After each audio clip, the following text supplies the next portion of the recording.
So the second thing that is kind of happening as a consequence of the Bondi Massacre is this new proposed hate speech, strengthening of hate speech laws, and they want to essentially decrease the threshold in some ways. And they also want to add in new things like advocating racial supremacy as hate speech. Now, do I believe people should be advocating racial supremacy? Do I believe in racial supremacy as a concept in terms of like, one race is better than another or whatever? No, I don't. But I think that you can't legislate to prevent people from having those ideas. And an organisation like the NSN will just take further government legal intervention, ignore it, martyr themselves, and do a bit of jail. Like, these guys don't mind going to prison to make themselves martyrs for free speech, basically.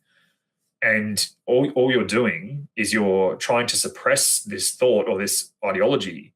You're actually just going to feed into their narratives of oppression and control. You're going to tell people you can't talk about that, you can't say that. So the people that do say that or do talk about it essentially get to more or less like hide, like as in they don't have to actually advocate their ideas. If they're not allowed to, all they say is, well, the government doesn't want you to know. And then it's all hush-hush, whispered in quiet where no one can rebut it. And people feel like they're rebelling against the government, against society, because there's this forbidden knowledge. And it's a tale as old as time. What a lot of people don't know in Weimar Germany, like the Weimar Republic, before the Nazis took over, there were efforts to suppress National Socialism. And, there were efforts to try to crack down on paramilitaries on the streets, all this sort of stuff. And essentially, it ended up just fueling the problem a lot more.